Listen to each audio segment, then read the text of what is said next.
तो good morning everyone. तो 12 chapter तक कंप्लीट हो गया है। हमें शुरू करना है 13th chapter of science of class 4th। ठीक है, तो चैप्टर का नाम है स्टेट्स ऑफ मैटर। इसके बारे में पढ़ना है, मज़ेदार चैप्टर है, मजा आएगा पढ़ने में। चलो, लिखा है matter is all around us. Matter जो है वो हमारे आस पास भरा पड़ा है, ऐसा बोल सकते हो। ठीक है, matter is the air you are breathing. वो हवा जिससे आप सांस लेते हो वो भी मैटर है। Matter is the book you are reading from now. ये जो किताब हम से पढ़ा रहे हैं ना, ये मैटर है। Matter is the stuff you touch and see. Matter हर वो चीज़ है जिसको आप टच करते हो, जिसको आप टच करते हो या फिर जिसको आप देखते हो। ठीक है, and it is something more. और उसके अलावा भी बहुत कुछ है जो मैटर है, जिसके बारे में आपको पता नहीं है, कुछ खबरें नहीं है। Matter is defined as anything that has mass and take up space. अब देखो, मास जो है वो तुम लोग अभी पता नहीं है, तो हम ज़्यादा बताएंगे भी नहीं, मास आई क्लास में आता है। तुम लोग बस इतना समझो कि कोई भी ऐसा चीज जिसका कुछ वजन हो और जो कुछ जगह छेके, ठीक ना, तुम लोग भाषा में जगह कोई अगर चीज कुछ जगह छेक रहा है, जैसे मान लो ये किताब है, इसे कुछ वजन है ना, इसका कुछ वजन होगा। इसका अगर यहाँ पे रखते हैं तो ये कुछ स्पेस ले रहा है ना, कुछ जगह छेक रहा है। तो ऐसा अगर कोई भी चीज़ है तो उसे मैटर बोल सकते हैं। ठीक, coming to the next page. आगे बोला है व्हाट इज मैटर। मैटर क्या है? तो everything in the world that has weight and occupies space is called matter. जैसे मैंने बताया कि दुनिया में कोई भी ऐसा चीज है जिसका कुछ वजन है और कुछ जो जगह ले रहा है, वो क्या है? मैटर है। Matter is found in 3 major states. अब देखो, मैटर जो है वो 3 अवस्थाओं में पाया जाता है। ठीक है, अब किन किन अवस्थाओं में पाया जाता है उसके बारे में देखते हैं। तो पहला होता है सॉलिड, दूसरा होता है लिक्विड, तीसरा होता है गैस। अब बाबू पिछले चैप्टर में हम इन तीनों के बारे में एकदम बढ़िया से बता रखे हैं। इन तीनों के बारे में बता रखे हैं। सॉलिड से लिक्विड में चेंज होता है तो उसको क्या बोलते हैं, लिक्विड से गैस में चेंज होता है तो उसको क्या बोलते हैं। ये पूरा हम तुम लोग को बता रखे हैं। अगर याद होगा तो बहुत अच्छी बात है, अगर नहीं याद होगा तो दोबारा वो चीज़ हम लोग पढ़ने वाले हैं, तो देखना। ठीक, थोड़ा ध्यान से देखो। और ठंडी की छुट्टी में थोड़ा ठंडी कम मना, थोड़ा पढ़ाइयों पर ध्यान दो। हमको पूरा उम्मीद है कि घुमक्कड़ी में लगे होंगे सब के सब, इधर से उधर। ठंडा गया भाड़ में, है ना, ठंड क्या कर लेगा। फिर भी बच के रहना बाबू लोग, कुछ भी हो सकता है। ठंडा पकड़ ले रहा है तो फिर छोड़ नहीं रहा, लोग बीमार पड़ जा रहे हैं। देखो, तो matter is made up of atoms. अब देखो मैटर्स जो होते हैं ना वो एटम्स से मिलकर बने होते हैं। ठीक है, atoms are the smallest particles of matter. बोल रहा है कि एटम्स जो होते हैं वो एक मैटर का सबसे सूक्ष्म कण, यानी सबसे छोटा क्या बोलते हैं, छोटा हिस्सा बोल सकते हो कि सबसे छोटा हिस्सा जो होता है किसी क्या बोलते हैं मैटर का, वो होता है एटम। ठीक है, आगे बोला है they are so small that you can not see them with your naked eyes. वो इतने छोटे होते कि आप अपने नॉर्मल आंखों से, फिर नंगी आंखों से आप उसे नहीं देख सकते। नॉर्मल मतलब बिना कुछ लगाए आंखों में, ऐसे नॉर्मल आंखों से जैसे हम लोग हमेशा इधर देखते हैं, उस आंखों से आप उसे नहीं देख सकते।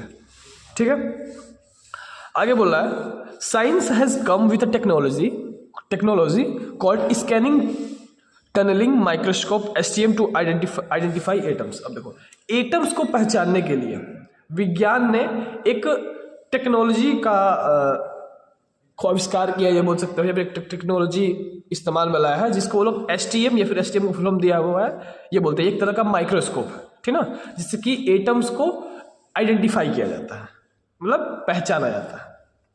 आगे बोल रहा है it uses electricity to map atoms. ये इलेक्ट्रिसिटी का इस्तेमाल करके एटम्स को खोजता है। There is more about atoms later but first.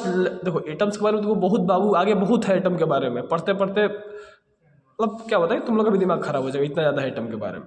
पर हमें इसमें बहुत ज़्यादा एटम के बारे में नहीं पढ़ना है, पहले मुख्यतः उनके तीनों फॉर्म्स के बारे में पढ़ना है, उनके चेंजिंग वगैरह के बारे में पढ़ना है, यही सब है बेसिस इसमें, है ना। तो चलो, तो लिखा है there is more about atoms later but first let's learn about the 3 states of matter. कि मैटर के बारे में आगे बहुत कुछ पढ़ोगे, ठीक है ना, बहुत कुछ है जो कि तुमको पढ़ना है, पर बस हमें फिलहाल हम पहले क्या करते हैं कि उनके तीनों अवस्थाओं के बारे में पढ़ते हैं। ठीक है, आगे लिखा है स्टेट्स ऑफ मैटर, कि मैटर की अवस्था है। तो matter exist in 3 state, solid, liquid और गैस। अब देखो, मैटर जो होता है वो 3 स्टेट्स में एग्जिस्ट करता है, मतलब मौजूद है। इसके अलावा भी काफ़ी सारे स्टेट्स हैं जो तुमको पढ़ना तो है नहीं, इसलिए बता नहीं रहे, फालतू में कंफ्यूज हो गए, ठीक ना। हमें मेनली अभी 3 स्टेट के बारे में पढ़ना है, 3 देखते हैं। तो पहला है सॉलिड। ये क्या है, क्या बोलते हैं, रुको उस सॉलिड का एग्जाम्पल। हाँ मान लो एक टेबल है, तो सॉलिड है, ये लकड़ी, इसका लकड़ी जो है क्या है, सॉलिड है। अब कैसे है पढ़ते हैं उसके बारे में, क्यों सॉलिड होता है। Solids are that state of matter that have a definite shape. अब देखो सॉलिड मैटर की वो अवस्था है जो जिसका जो शेप होता है वो डेफिनेट होता है, मतलब क्या, एक फिक्स शेप समझो, ठीक ना।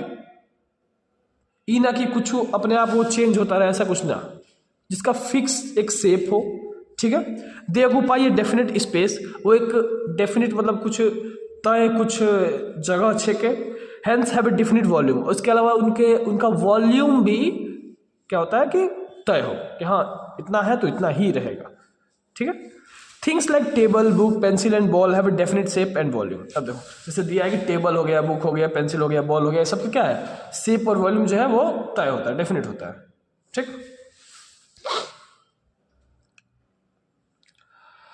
The molecules in solid are held together very tightly and the intermolecular space between the molecules is very less। अब देखो जो सॉलिड्स के जो मॉलिक्यूल्स होते हैं वो एक दूसरे से एकदम चिपके हुए होते हैं, ठीक है। इसी कारण से सॉलिड होते हैं ज़्यादा दब भी नहीं पाते हैं, ठीक है ना। तो उनके जो मॉलिक्यूल्स के बीच में जो क्या बोलते हैं कि जो जगह होता है वो काफ़ी कम होता है, ठीक है। ये तुम्हारा इंटरमॉलिकुलर स्पेस बोल रहा है ना, ये मॉलिक्यूल्स के बीच के स्पेस जो होता है, जो जगह होता है उसे बोलते हैं इंटरमॉलिकुलर स्पेस, ठीक है ना। तो जो सॉलिड के जो मॉलिक्यूल्स होता है वो काफ़ी ज़्यादा एक दूसरे से चिपके हुए होते हैं एकदम टाइटली, और उनके बीच का जो स्पेस होता है वो बहुत ही मतलब बहुत का एकदम नाम मात्र होता है, बहुत कम होता है, ठीक है। Thus molecules cannot move and give a definite shape to the solid. और इसी कारण से जो मॉलिक्यूल्स जो होते हैं वो सॉलिड के वो इधर उधर नहीं भाग पाते हैं, और उनका जो शेप होता है वो एकदम फिक्स होता है, डेफिनेट होता है, ठीक है, तय होता है। तो हमारा अगला टॉपिक है लिक्विड्स। तो liquid are the that state of matter that do not have a definite shape. अब देखो लिक्विड मैटर की वो अवस्था है जिसका कोई डेफिनेट शेप नहीं होता। फॉर एग्जांपल जैसे लिक्विड में क्या आता है, तरल, पानी को तुम अगर कहीं गिराते हो तो क्या वो एकदम जैसे गिरा रहे हो वैसे ही खड़े खड़े रह जाता है, एकदम पसर जाएगा, पूरा फैल जाता है ना। इसका मतलब क्या, उसका कोई डेफिनेट शेप नहीं होता है। उसको हम जिस बर्तन में डालते हैं और फिर जिस कंटेनर में उसको हम रखेंगे, जिस चीज़ के अंदर उसको हम रखते हैं पानी को, वो उसका शेप ले लेता है, ठीक। तो ये लिखा है कि they take the shape of the container they are poured into. अब देखो हम पानी को या फिर लिक्विड को जिस कंटेनर में डालेंगे वो उसी का शेप ले लेता है। दे occupy a definite space hence have a definite volume. अब देखो अब ई ना है कि वो हर अलग अलग कंटेनर में अलग अलग स्पेस छिकेगा।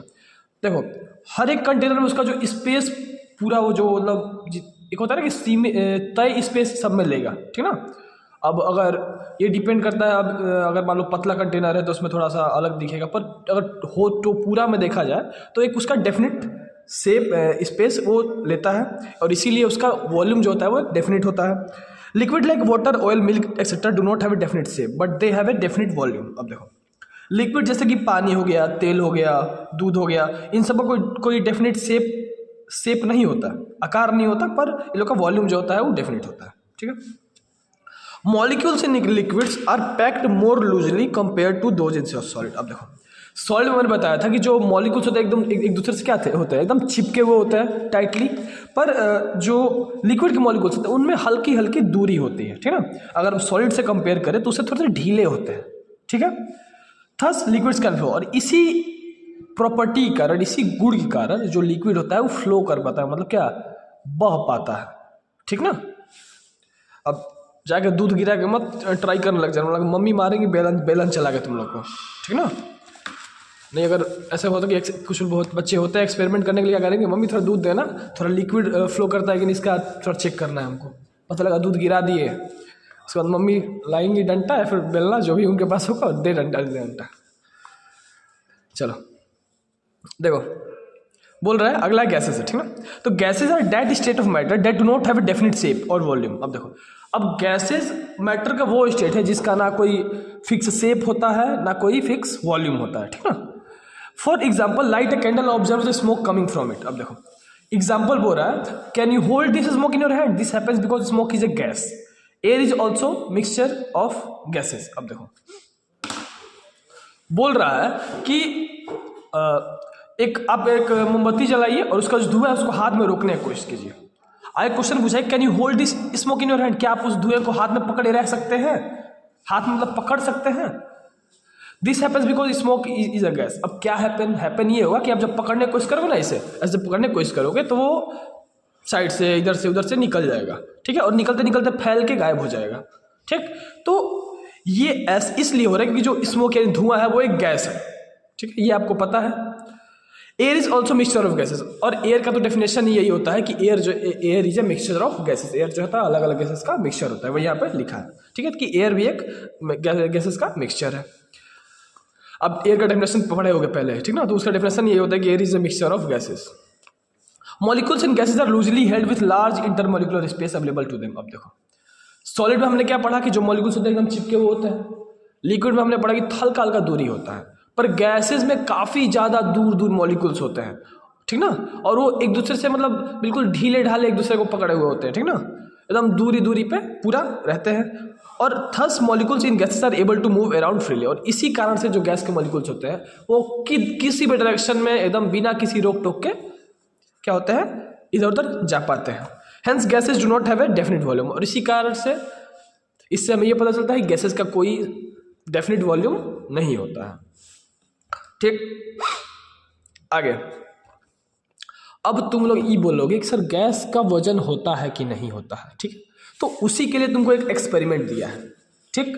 अब तुमको करना ये है कि वो तराजू जैसा बना लेना लकड़ी लेके, ठीक, लकड़ी में लेके तराजू जैसा बना, दोनों गुब्बारा लेना और दोनों को फुला के दोनों ओर बांध देना, ठीक है, और ऊपर यहाँ पे भी कुछ लगा लेना पकड़ने के लिए, ठीक है, और दोनों को गुब्बारा फुला के लटका देना, ठीक। अब दोनों को बराबर फुलाना कि दोनों का बराबर रहे, ठीक है। उसके बाद क्या करना, एक को फोड़ देना, एक को जैसे ही फोड़ोगे दूसरा वाला ऐसे तराजू जो है वो इधर की तरफ ये झुक जाएगा, इधर वाला उठ जाएगा, मतलब इधर वाला जो है थोड़ा वजन की वजह से झुक जाएगा। इससे तुम्हें ये पता चलेगा कि हवा में भी कुछ वजन होता है, ठीक है। आगे बोल रहा है changes in state of matter. चलो इसको हम लोग कल पढ़ेंगे, ठीक है, आज के लिए इतना काफ़ी है, तो अच्छे से रहो, और अगर ना समझ में आए तो कमेंट कर देना, कल जब आएंगे तो जो भी डाउट होगा उसको हम क्लियर कर देंगे अच्छे से, ठीक है। Thanks everyone.